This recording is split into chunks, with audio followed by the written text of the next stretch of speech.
While First Nation psychedelic protocols are truly awe-inspiring, healing, spiritually uplifting, and dare I say good for you, their history turns up very little by way of psychedelic therapy in any capacity.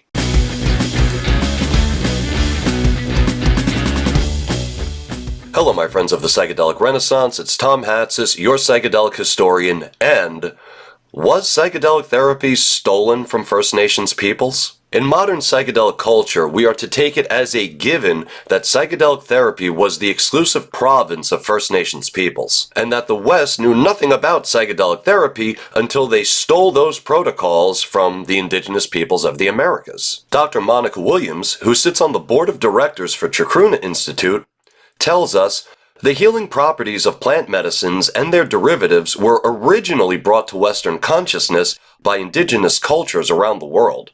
Jamila R. George tells us the scientific progress and clinical progress of the modern psychedelic medicine movement owes much of its success to the history of indigenous healing practices.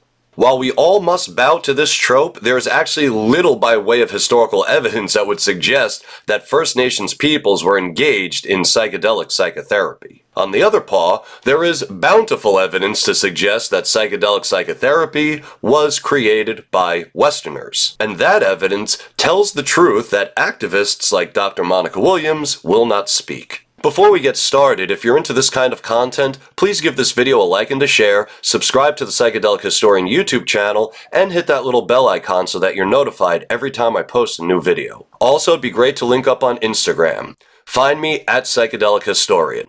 With all that out of the way, let's get into trouble. The origins of psychedelic therapy lay not in the Americas, but actually in 19th century France, specifically around the work of Dr. Jacques-Joseph Moreau de Tours, a psychiatrist and a member of the Club des Hachiciens. For Dr. Moreau de Tours, cannabis caused a kind of temporary insanity in a person that would begin to fade as the drug wore off. To be sure, Moreau de Tours did not believe that the insanity caused by cannabis was indistinguishable from the insanities caused by other natural factors. Though he did believe that the two states were close enough in kind, at least for research purposes. While his experiments proved a failure, as it turns out, a cannabis high and insanity are two very different states of mind, his book, Hashish and Mental Illness, nonetheless plants the first flag on the hill of what would become psychedelic therapy. A Frenchman living in the mid-19th century would have never heard of indigenous psychedelic use.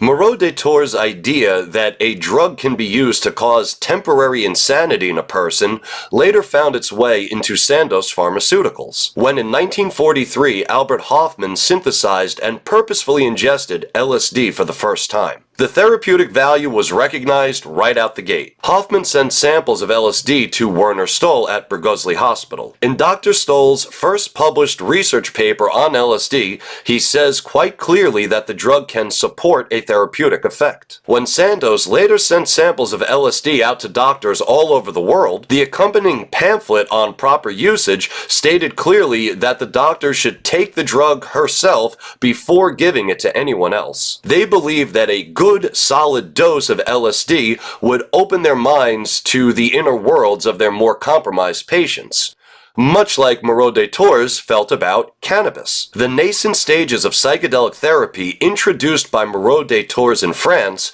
would reach its adolescence in Switzerland. And yet, Albert Hofmann, Werner Stoll, and everyone else who sampled LSD at Sandoz had never heard of indigenous psychedelic protocols. And somehow, without that indispensable guidance from First Nations peoples on how to use these medicines, somehow the eggheads at Sandoz figured it out anyway. It was around the early 1950s when LSD was really kind of all the rage in these laboratories that what we today call dose, set, and setting started to emerge. Briefly, dose refers to the amount of a psychedelic taken.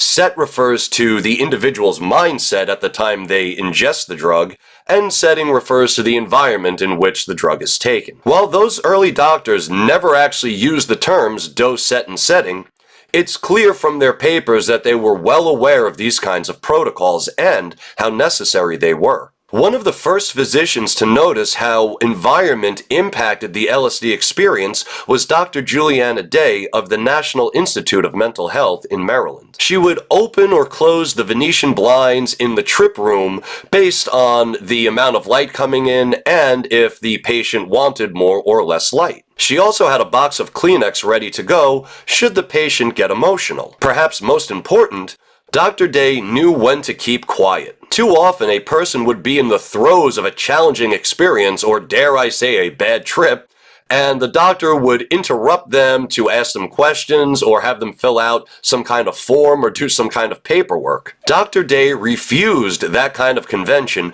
giving the patient all the space she needed to fully relax into the experience. Primitive for certain, but that is actually the beginnings of the idea of setting within psychedelic therapy. And Dr. Day did not steal that from any First Nations peoples. But it didn't end there. The idea of setting was greatly expanded at Powick Hospital in England. There, Dr. Ronald Sanderson created the first LSD block, which featured 8 rooms. 5 rooms for patients that consisted of a couch, a chalkboard, and a chair, 2 rooms for nurses, and a post-LSD session meeting area. The LSD block would later expand to include toys, a piano, a record player, a sandbox, and even a small petting zoo. Dr. Ronald Sanderson had never heard of indigenous psychedelia, and with good reason. None of those accoutrements, like the piano, the record player, the toys, can be found within the annals of indigenous psychedelia. While First Nation psychedelic protocols are truly awe-inspiring, healing, spiritually uplifting, and dare I say good for you, their history turns up very little by way of psychedelic therapy in any capacity. So until our trusted friends at Chacruna Institute, who never exaggerate or misrepresent facts to serve an activist agenda,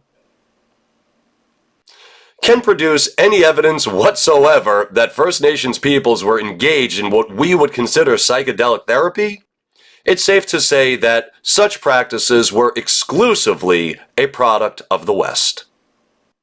Even if that really bothers them. Well, my friends, that's all I have for you this time, and I'd love to thank you for stopping by. If you're into more nuanced history, please give this video a like and a share, subscribe to the channel, and maybe leave me a comment. Nice, not nice, I don't care either way, I read all of them. And until we meet again, I'm Tom Hatsis, your psychedelic historian, reminding you that you free your mind by using your brain. Peace.